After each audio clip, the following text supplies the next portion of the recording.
அன்பான தேவனுடைய ஜனமே, இந்த நாட்களிலே காயினை குறித்து நாம் தியானித்து வருகிறோம். ஆதியாகமம் 4 அதிகாரம் 15வது வசனத்தை மீண்டும் உங்களுக்கு ஞாபகப்படுத்தும்படி கொண்டு வருகிறேன்.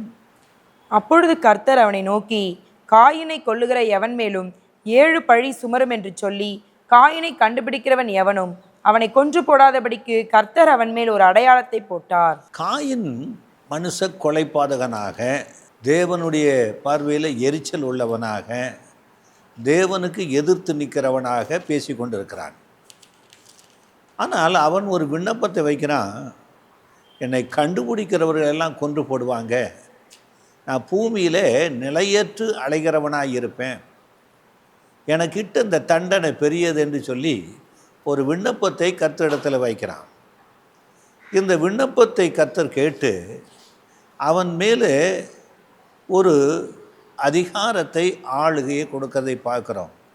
அவன் எரிச்சல் உள்ளவன், கொலைக்காரன், தேவனுக்கு எதிர்த்து நிற்கிறவன், ஆக முகநாடி வேறுபட்டு பூமிக்குரிய சாபத்துக்குரியவனாக இருக்கிறவன் இப்பொழுது கர்த்தருடைய சமூகத்தில் வைக்கிற விண்ணப்பத்தின்படி அவனை பாதுகாக்கிற ஒரு அடையாளத்தை போடுகிறார். 2 காரியம். ஒன்று, அவனை கண்டுபிடிக்கிற எவனும் 7 பலி சுமருமா.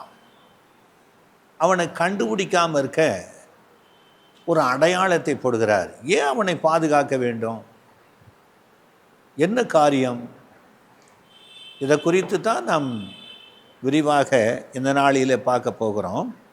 ஆக காயின் இந்த பூமியில் இருந்தபோது, நீ நன்மை செய்தால் மேன்மை இல்லையோ, நீ நன்மை செய்யாதிருந்தால் பாவம் உன் வாசற்படியிலே படுத்திருக்கும் என்று சொன்னாரே, அந்த பாவத்தின் ஆசை உன்னை பற்றி இருக்கும், நீ அவனை ஆண்டு கொள்வாய். யார் இந்த பாவம்?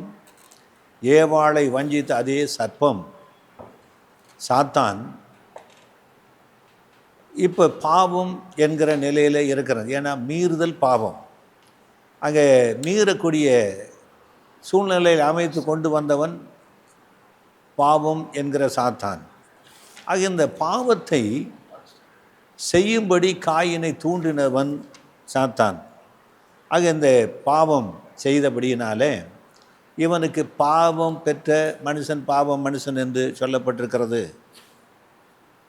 ஆக இந்த பாவ மனுஷன் மத்தேயு 12 அதிகாரம் 35வது வசனம் சொல்கிறது, நல்ல மனுஷன் இருதயமாகிய நல்ல பொக்கிஷத்திலிருந்து நல்லவைகளை எடுத்து காட்டுகிறான், பொல்லாத மனுஷன் பொல்லாத பொக்கிஷத்திலிருந்து பொல்லாதவைகளை எடுத்து காட்டுகிறான். ஆக 2 விதமான மனுஷன்களை குறித்து சொல்கிறாரு. ஒரு மனுஷன் நல்ல மனுஷன். நல்ல மனுஷன் யார்? அங்கே ஆபேலை குறித்து சொல்லலாம். ஆபேல் கிறிஸ்துவுக்கு முன் அடையாளமானவன். இன்னொரு மனுஷன் காயின். இவன் தன் இருதயத்திலிருந்து எரிச்சலையும், தேவனுக்கு விரோதமான எதிர்த்து நிற்கிற செயல்களையும், தேவனுடையதான சிருஷ்டிப்பாகிய ஆபேலை கொலை செய்தவனுமாக இருக்கிறான். இவன் தன்னுடைய இருதயமாகிய பொல்லாத பொக்கிஷத்திலிருந்து பொல்லாதவைகளை அங்கே வெளிப்படுத்தி காண்பிக்கிறான். ஆகவே இவனுக்குள்ளாக ரோமர் 7 அதிகாரம் 16வது வசனத்திலிருந்து பார்க்கலாம். இப்படி நான் விரும்பாததை செய்கிறவனாயிருக்க நியாயப்பிரமாணம் நல்லதென்று ஒத்துக்கொள்ளுகிறேனே, ஆதலால் நான் அல்ல, எனக்குள் வாசமாயிருக்கிற பாவமே அப்படி செய்கிறது. ஆக இங்கே அப்போஸ்தலனாகிய பவுல் சொல்கிறாரு, ஒரு மனுஷனுக்குள்ளே பாவம் வாசமாயிருக்கு. வாசம்னா உட்கார்ந்துருக்குதுன்னு அர்த்தம். காயினுக்குள்ளே படுத்திருக்குது, தாவீதுக்குள்ளே முன்னால் வந்து நிற்குது. இந்த அப்போஸ்தலனாகிய பவுல் என்ன சொல்லுகிறார் என்றால், விரும்பாத பாவத்தை செய்கிறேன்னா செயல்படுகிறது. மீண்டும் அந்த வசனத்தை வாசிக்கலாம். இப்படி நான் விரும்பாததை செய்கிறவனாயிருக்க நியாயப்பிரமாணம் நல்லதென்று ஒத்துக்கொள்ளுகிறேனே, ஆதலால் நான் அல்ல, எனக்குள் வாசமாயிருக்கிற பாவமே அப்படி செய்கிறது. தம்பி இந்த இடத்துல கட் பண்ணி போடுங்க. ஆக இங்கே அப்போஸ்தலனாகிய பவுல் சொல்லுகிறாரு, எனக்குள்ளே வாசமாய் இருக்கிற பாவம் அப்படி செய்கிறது. ஆக பாவம் ஒரு தன்மை என்றால் எப்படி செய்யும்?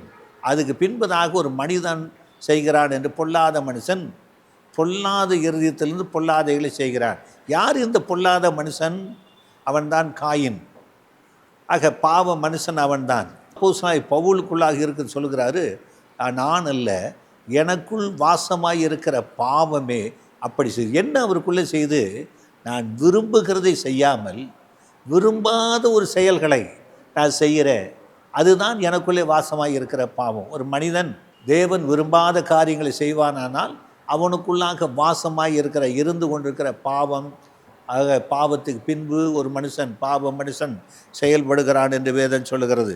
யோவான் 2:25. மனுஷருக்குள் இருப்பதை அவர் அறிந்திருக்கிறபடியால் மனுஷரை குறித்து ஒருவரும் அவருக்கு சாட்சி கொடுக்க வேண்டியதா இருக்கவில்லை.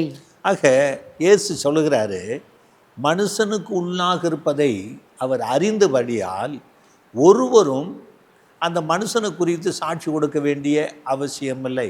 காரணம் என்னென்னா, இவர் ஒருவர் தான் மனுஷனுக்குள்ளாக வாசமாக இருக்கிற பாவ மனுஷனை அறிந்திருக்கிறவர், அவனை கண்டுபிடித்தவர், அவனுடைய செயல்களை குறித்து வெளிப்படுத்தினவர். ஆகவே மனுஷனுக்குள்ளாக இருந்து பொல்லாத சிந்தனைகள், ரோமர் 7:20 பார்க்குறோம். அந்தபடி நான் விரும்பாததை நான் செய்தால் நான் அல்ல, எனக்குள்ளே வாசமாயிருக்கிற பாவமே அப்படி செய்கிறது. ஆக நான் விரும்பாததை செய்தால் எனக்குள்ளே வாசமாயிருக்கிற பாவம் அப்படி செய்கிறது. என்ன செய்கிறது? மார்க் 7:20 பார்க்கலாம். மனுஷனுக்குள்ளே இருந்து புறப்படுகிறதே மனுஷனை தீட்டுப்படுத்தும். எப்படியெனில் மனுஷனுடைய இருதயத்துக்குள்ளிருந்து பொல்லாத சிந்தனைகளும் விபச்சாரங்களும் வேசித்தனங்களும் கொலைபாதகங்களும் களவுகளும் பொருளாசைகளும் துஷ்டத்தனங்களும் கபடும் காம விகாரமும் வன்கண்ணும் தூஷணமும் பெருமையும் மதிகேடும் புறப்பட்டு வரும். பொல்லாங்கானவைகளாகிய இவைகளெல்லாம் உள்ளத்திலிருந்து புறப்பட்டு மனுஷனை தீட்டுப்படுத்தும் என்றார். ஆக பொல்லாங்கன் யார்? இந்த பொல்லாங்கன் மனுஷனுக்குள்ளாக இருந்து புறப்பட்டு வருகிறவைகளே மனுஷனை தீட்டுப்படுத்தும். இந்த மனுஷனை தீட்டுப்படுத்தி தேவனுடைய கோபாக்கினை கொண்டு போகிறது இந்த பாவத்தினுடைய கிரிகள். இந்த பாவம் அங்கே நிர்பந்தமான மனுஷனாக இருப்பேன் என்று சொல்கிறாரே அப்போஸ்தலனாகிய பவுலுக்குள்ளாக வாசமாக இருக்கிற அந்த பாவ மனுஷன் இந்த கிரிகளை செய்வதாக கலாத்தியருக்கு எழும்பி காட்டுகிறார். ஆகவே இன்றைக்கு மனுஷனுக்குள்ளாக யார் இருக்கிறார் என்று இயேசு சொல்லியிருக்கிறார், அறிந்திருக்கிறார் என்றால் இந்த பாவ மனுஷன். இந்த பாவ மனுஷன் யார்? ஆதியிலே ஆபியிலே கொலை செய்த அதே காயினுடைய சுபாவத்துக்குரிய பாவ மனுஷன், ஜென்ம சுபாவத்துக்குரிய மனுஷன் உள்ளே இருக்கு. இவன் தான் பொல்லாத சிந்தனைகள், விபச்சாரங்கள், வேசித்தனங்கள், காம விவகாரங்கள், இப்படிப்பட்ட பாவத்தினுடைய செயல்களை கிரிகளாக மாம்சத்தில் வெளிப்படுத்தக்கூடியவன். இந்த கிரிகள் 1 யோவான் 3:12. பொல்லாங்கானால் உண்டாயிருந்து தன் சகோதரனை கொலை செய்த காயினை போல் இருக்க வேண்டாம். ஆக இவன் யார்? பொல்லாங்கனால் உண்டாயன். யார் இந்த பொல்லாங்கன்? ஆதியிலே மோசம் போக்கின சர்ப்பமாகிய சாத்தானால உண்டான கிரிகள் இவனுக்குள்ளே இருக்கிறபடினால தன் கிரிகளினாலே பொல்லாதவனாயிருந்து தன் சகோதரனை கொலை செய்தான் என்று பார்க்குறோம். யார் இந்த பொல்லாங்க? 1 யோவான் 3:8. பாவம் செய்கிறவன் பிசாசினால் உண்டாயிருக்கிறான், ஏனெனில் பிசாசானவன் ஆதி முதல் பாவம் செய்கிறான். ஆக பிசாசு ஆனவன் ஆதி முதல் பாவம் செய்கிறான். பிசாசினால் உண்டானவன் காயின், அவன் ஆதி முதல் பாவம் செய்கிறவனாய் இருப்பான். யோவான் 8:44. நீங்கள் உங்கள் பிதாவாகிய பிசாசானவனால் உண்டானவர்கள், உங்கள் பிதாவினுடைய இச்சைகளின்படி செய்ய மனதாயிருக்கிறீர்கள். அவன் ஆதி முதற்கொண்டு மனுஷ கொலைபாதகனாயிருக்கிறான்.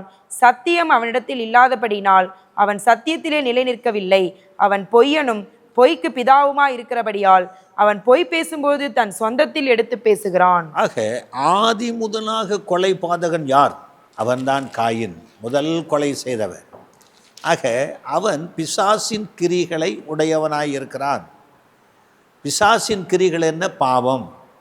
இந்த பாவத்தின் கிரிகளினாலே பிறந்தவன் தான் இந்த காயின், பாவ மனுஷன்.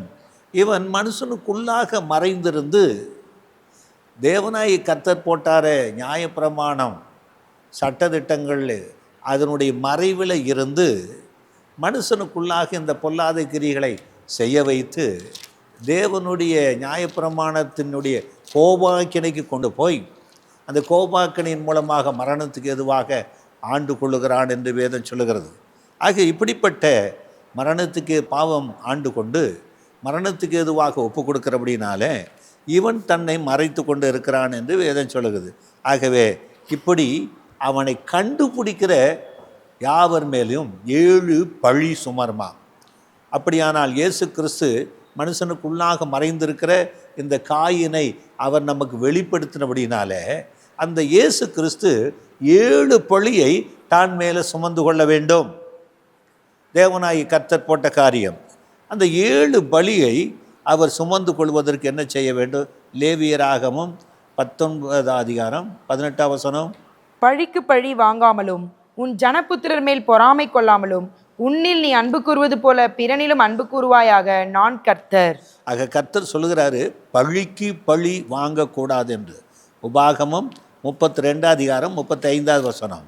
பழி வாங்குவதும் பதிலளிப்பதும் எனக்கு உரியது. ஏற்ற காலத்தில் அவர்களுடைய கால் தள்ளாடும். அவர்களுடைய ஆபத்து நாள் சமீபமாயிருக்கிறது. அவர்களுக்கு நேரிடும் காரியங்கள் தீவிரித்து வரும். ஆக பழி வாங்குதல் கர்த்தர் சொல்றாரு எனக்குரியது. எந்த மனுஷனும் பழிக்கு பழி வாங்கக்கூடாது, நான் கர்த்தர் என்று சொல்லுகிறார். ஆக ரோமர் 12 அதிகாரம் 19 வசனம். பிரியமானவர்களே, பழி வாங்குதல் எனக்குரியது, நானே பதில் செய்வேன் என்று கர்த்தர் சொல்லுகிறார் என்று எழுதியிருக்கிறபடியால் நீங்கள் பழி வாங்காமல் கோபாக்கினைக்கு இடம் கொடுங்கள். ஆக காயினை கண்டுபிடிக்கிற எவன் மேலும் 7 பழி சுமரும் என்று சொன்னாரே. ஆக கர்த்தர் 7 பழியை காயினை கண்டுபிடிக்கும் போது சுமத்தும் போது அந்த பாவத்துக்கு என்ன பலி செலுத்தப்பட வேண்டும்? இந்த ரோமர் 12 அதிகாரம் 19 வசனம் நமக்கு என்ன காட்டுகிறது என்றால், பழி வாங்குதல் எனக்குரியது, நானே பதில் செய்வேன் என்று கர்த்தர் சொல்லுகிறார். எழுதியிருக்கிறபடி நீங்கள் பழி வாங்காமல் கோபாக்கினைக்கு இடம் கொடுங்கள். ஆக பழி வாங்குதல் எனக்குரியது, நானே பதில் செய்வேன் என்று சொன்னார். ஆக ஆதியாகமம் 9 அதிகாரம் 5 வசனம் சொல்லுகிறது, உங்களுக்கு உயிராயிருக்கிற உங்கள் இரத்தத்திற்காக பழி வாங்குவேன். சகல ஜீவ ஜந்துக்களிடத்திலும் மனுஷனிடத்திலும் பழி வாங்குவேன். மனுஷனுடைய உயிருக்காக அவனவன் சகோதரனிடத்தில் பழி வாங்குவேன். ஆக மனுஷனுடைய உயிருக்காக அவனுடைய சகோதரனிடத்தில் பழி வாங்குவேன் என்று சொல்லியிருக்கிறார். ஆக இந்த காயினை கண்டுபிடிக்கிற எவன் மேலும் 7 பழி சுமரும் என்று சொன்னாரே. இப்போ மனுஷன் இந்த பழி சுமத்தப்பட்டு பாவ மரணத்துக்கு எதுவாய் போகிறபடினாலே அந்த பலியை தானே ஏற்றுக்கொண்டு தன் சகோதரனுக்காக அவனுடைய உயிருக்காக தன் சகோதரன் என்ன செய்கிறாரு? பலியாக போகிறார் என்பதுக்கு அடையாளமாகத்தான் ஆதியிலே 9 அதிகாரம் 5 வசனம் சொல்லுகிறது. மனுஷனுடைய உயிருக்காக அவன் சகோதரனிடத்தில் பழி வாங்குவேன் என்று சொல்லியிருக்கிறார். இப்பொழுது பிள்ளைகள் மாம்சத்தை இரத்தத்தை உடையவர்களாக இருக்க, இயேசு கிறிஸ்து மாம்சத்தை இரத்தத்தை உடையவர்களாக இந்த பூமிக்கு வந்துட்டார். இப்போ பூமியில் இருக்கிற மனுஷர்கள் இந்த பாவ மனுஷன் பாவம் செய்ய வைத்து நியாயப்பிரமாணத்தினுடைய கோபாக்கினை கொண்டு போய் மரணத்துக்கு ஏதுவாக நடத்தி கொண்டிருக்கிறார். ஆக இந்த நியாயப்பிரமாணத்தை நீக்கி அவன் உள்ளே இருக்கிற பாவ மனுஷனை வெளிப்படுத்தி அவனை கொல்ல வேண்டுமானால் 7 பழிகளை அவர் கண்டுபிடிக்கிறவர் சுமத்தி கொள்ள வேண்டும். இவர் யார் என்றால், இந்த மனுஷனுடைய இரத்த பலிகளை மனுஷனுடையதான சகோதரனாக இருக்க அவர்கள் மேல் வரக்கூடிய அந்த பலிகளை ஏற்றுக்கொண்டு அவர்களுக்காக ஜீவனை கொடுக்க இயேசு கிறிஸ்து இந்த பூமிக்கு வந்தார் என்று வேதம் சொல்கிறது. மனுஷனுடைய உயிருக்காக அவன் சகோதரனிடத்தில் பழி வாங்குவேன் என்று சொன்னாரே, நம்மளுடைய சகோதரன் ஆண்டவராகிய இயேசு கிறிஸ்து. எபிரேயர் 2 அதிகாரம் 11 வசனம். எப்படியெனில் பரிசுத்தம் செய்கிறவரும் பரிசுத்தம் செய்யப்படுகிறவர்களும் ஆகிய யாவரும் ஒருவராலே உண்டாயிருக்கிறார்கள். இது நிமித்தம் அவர்களை சகோதரர் என்று சொல்ல அவர் வெட்கப்படாமல். ஆக பாவம் செய்கிற ஆத்துமா சாகும். அந்த பாவம் செயல்படுத்துகிற பாவ மனுஷன் உள்ளே இருக்கிற வரைக்கும் மனுஷன் பாவம் செய்து கொண்டு தான் இருப்பான். எது பாவம்? நியாயப்பிரமாணத்தை மீறுகிறது பாவம். இந்த நியாயப்பிரமாணம் இருக்கிற வரைக்கும் மீறுதல் இருக்கும். இந்த பாவ மனுஷன் அந்த மீறுதலை உண்டாக்கி பாவம் செய்ய வைத்து எந்த நியாயப்பிரமாணம் மீறுதலாக இருக்கிறதோ அந்த பிரமாணத்தின்படியே கோபாக்கினைக்குள்ளாக கொண்டு போய் சேர்த்து எல்லாரையும் மரணத்துக்கு எதுவாக ஆண்டு கொண்டு இருக்கிறான் இந்த பாவ மனுஷன்.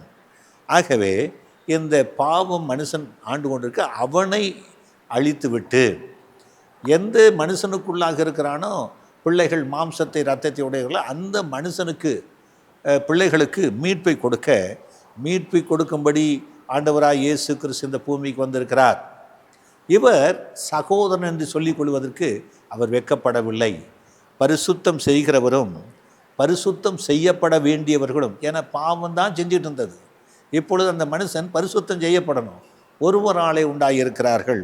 ஆக அதில் எபிரேயர் 2:14, ஆதலால் பிள்ளைகள் மாம்சத்தையும் இரத்தத்தையும் உடையவர்களாயிருக்க அவரும் அவர்களைப் போல மாம்சத்தையும் இரத்தத்தையும் உடையவரானார். மரணத்துக்கு அதிகாரியாகிய பிசாசானவனை தமது மரணத்தினாலே அழிக்கும்படிக்கும் ஜீவகாலமெல்லாம் மரண பயத்தினாலே அடிமைத்தனத்திற்கு உள்ளானவர்கள் யாவரையும் விடுதலை பண்ணும்படிக்கும் அப்படியானார். பாவத்தை ஆண்டு கொள்ளுகிறவன் பாவ மனுஷனாகிய காயின். மனுஷனாலே மரணம் உண்டானது. இந்த மனுஷன் மரணத்துக்கு எதுவாக ஆண்டு கொண்டிருக்கிறபடினால இந்த மரணத்துக்கு அதிகாரியாக இருக்கிறவன் பிசாசு. இந்த மரணத்துக்கு அதிகாரிக்கு என்ன அதிகாரம் இருக்குதுன்னா நியாயப்பிரமாணம் தான் அதிகாரம். இதை செய்தவனுக்கு நித்திய ஜீவன். ஆக ஆதியிலே மீறுதலுக்குட்பட்ட எந்த மனுஷனும் தேவனுடைய நியாயப்பிரமாணத்துக்கு கீழ்ப்படிய முடியல, அவன் செயல்படுத்த முடியல. ஆகவே எல்லா நியாயப்பிரமாணம் மரணத்துக்கு எதுவாக மனுஷனை ஆண்டு கொண்டிருக்கிறது.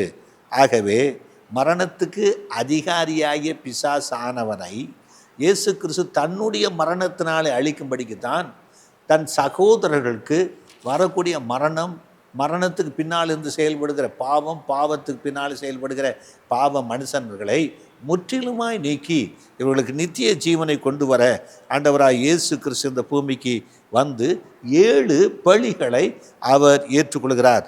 முதலாவது பலியானது உபாகமம் 17:8.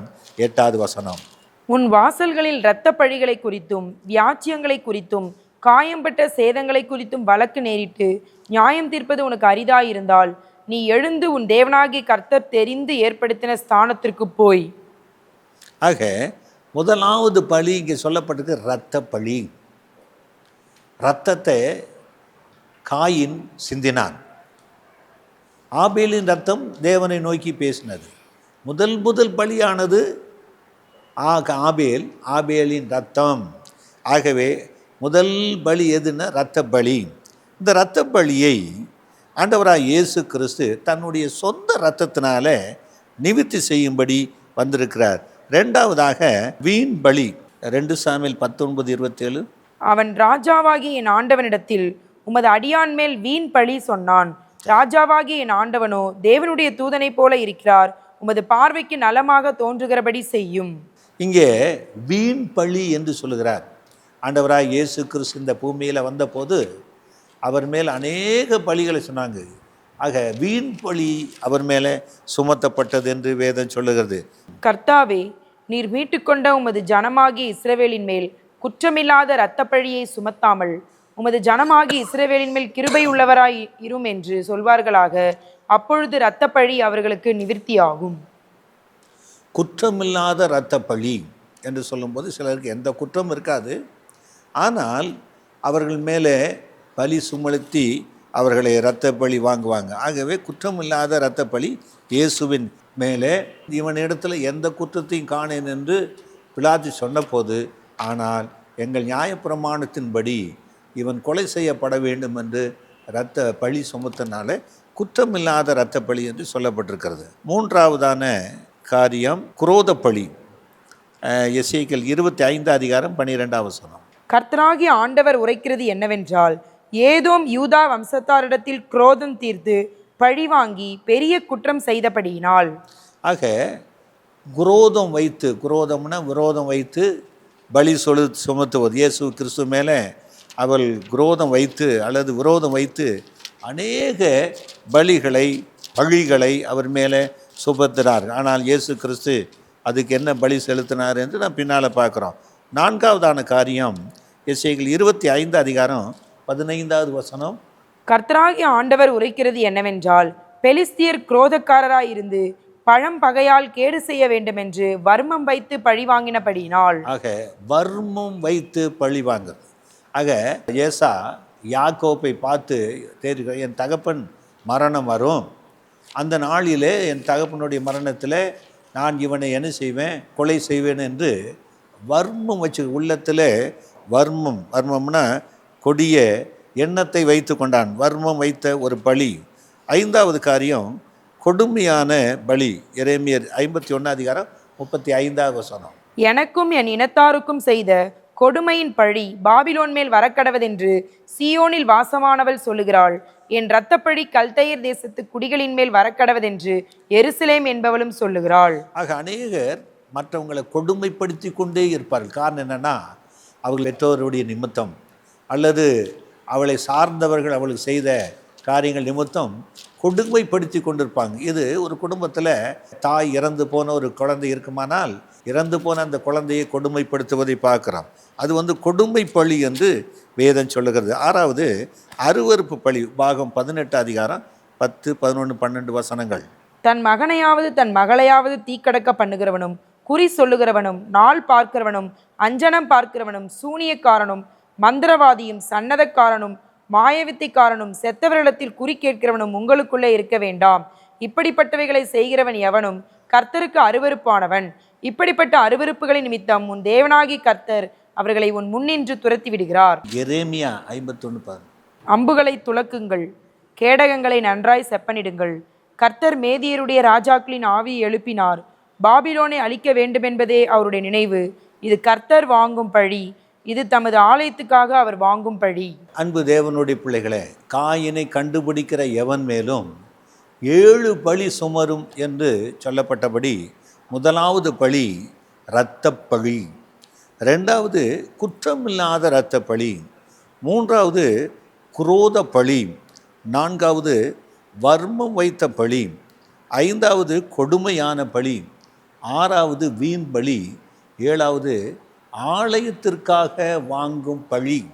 இப்படி 7 விதமான பலிகளை கர்த்தர் இந்த காயினை கொள்கிறவன் மேலே சுமரும் என்று சொன்னார். இன்னொரு பழி அவதூறு பழி, அவதூறாய் சொல்லக்கூடிய பழி. இதுக்கெல்லாம் வேதத்தில் ஆதாரங்கள் இருக்கிறது. இந்த 7 பழிகளுக்கு பதிலாக இயேசு அவைகளை ஏற்றுக்கொண்டு சிலுவையில் 7 விதமான பலிகளை அவர் செய்தார். அது என்ன என்றால், சர்வாங்க தகன பலி, 2வது பாவ நிவாரண பலி, 3வது குற்ற நிவாரண பலி, 4வது இரத்த பலி, 5வது சமாதான பலி, 6வது போஜன பலி, 7வது பான பலி. இந்த எத்தனை வகையான 7 விதமான பழியை ஏற்றுக்கொண்டு 7க்கும் 7 விதமான பலிகளை ஆண்டவராய் இயேசு கிறிஸ்து செய்து அதை நிவர்த்தியாகி இருக்கிறார். 1 யோவான் 2:2 நம்முடைய பாவங்களை நிவர்த்தி செய்கிற கிருபாதார பலி அவரே. நம்முடைய பாவங்களை மாத்திரமல்ல, சர்வலோகத்தின் பாவங்களையும் நிவர்த்தி செய்கிற பலியாயிருக்கிறார். ஆக சர்வலோகத்தின் பாவங்களை, ஏன்னா இந்த பூமி இருக்கிற பாவங்கள் மாத்திரமல்ல, பரலோகத்தில் தேவ தூதர்களும் பாவம் செய்தார்கள், தேவகுமாரர்களும் பாவம் செய்தார்கள். ஆனால் இந்த பூமியில் இருக்கிற சகல ஜனங்களுடைய பாவங்களை நிவர்த்தி செய்ய இயேசு கிறிஸ்து சிலுவையில் ஒரே பலியினாலே அவர் தம்மை ஒப்பு கொடுத்து இரத்தத்தை சிந்தினார். 1 யோவான் 4:10. நாம் தேவனிடத்தில் அன்பு கூர்ந்ததினால் அல்ல, அவர் நம்மிடத்தில் அன்பு கூர்ந்து நம்முடைய பாவங்களை நிவர்த்தி செய்கிற கிருபாதார பலியாக தம்முடைய குமாரனை அனுப்பினதினாலே அன்பு உண்டாயிருக்கிறது. ஆக பாவங்களை நிவர்த்தி செய்கிற கிருபாதார பலி இயேசு கிறிஸ்து தமது சிலுவையில் சிந்தனை ஒரே பலியினாலே சகலத்தையும் நிவர்த்தி ஆக்கிவிட்டு, அவர் பாவம் மனுஷனுடைய அவன் சுமத்தின 7 பலிகளுக்கு சிலுவையில் அவரே பலியாகி 7ஐயும் நிவர்த்தி ஆக்கிவிட்டு இப்போ நம்ம தேவனிடத்தில் சேரும்படி சிலாக்கியத்தை கொடுத்திருக்கிறார். எபேசியர் 5:2. கிறிஸ்து நமக்காக நம்மை தேவனுக்கு சுகந்த வாசனையான காணிக்கையாகவும் பலியாகவும் ஒப்பு கொடுத்து நம்மில் அன்பு கூர்ந்தது போல நீங்களும் அன்பிலே நடந்து கொள்ளுங்கள். இயேசு கிறிஸ்து காணிக்கையாக, பலியாக, சுகந்த வாசனையாக தன் சரீரத்தையே ஒப்பு கொடுத்து அவர் பலிகளை ஏற்றுக்கொண்டு பலி செலுத்தி இன்றைக்கு நம்ம எல்லாரும் தேவனிடத்தில் சேரும்படியான சிலாக்கியத்தை கொடுத்திருக்கிறார். ஆகவே நமக்கு மறைவாக இருக்கிற காயினை கண்டுபிடிக்கிற எவன் மேலும் 7 பழி சுமரும் என்று சொன்னாரே. இயேசு கிறிஸ்து மனுஷனுக்குள்ளாக இருக்கிறதை அறிந்திருந்தபடியினால் சாட்சி கொடுக்க வேண்டிய அவசியம் இல்லை. மனுஷனுக்குள்ளாக இருக்கிறவன் யார்? அவன் நியாயப்பிரமாணத்தை தனக்கு அடையாளமாக வைத்து மீறுதலை உண்டாக்கி பாவங்களை செய்ய வைத்து பாவ மனுஷனாக செயல்பட்டு கொண்டிருக்கிறான். ஆகவே இயேசு கந்த பாவ மனுஷனை ஆக்கினைக்குள்ளாக ரோமர் 8:3 அது எப்படி எனில், மாம்சத்தினாலே பலவீனமாயிருந்த நியாயப்பிரமாணம் செய்யக்கூடாததை தேவனே செய்யும்படிக்கு தம்முடைய குமாரனை பாவ மாம்சத்தின் சாயலாகவும் பாவத்தை போக்கும் பலியாகவும் அனுப்பி மாம்சத்திலே பாவத்தை ஆக்கினைக்குள்ளாக தீர்த்தார். இந்த மாம்சத்தில் பாவத்தை போக்குற பலியாக தேவன் அனுப்பினதுனால சிலுவையிலே அந்த மாம்ச சரீரத்தில் அடைந்த மரணத்தினால பாவத்தை ஆக்கினைக்குள்ளாக தீர்த்தார். பாவ மனுஷன் அங்கே செத்து போனான்.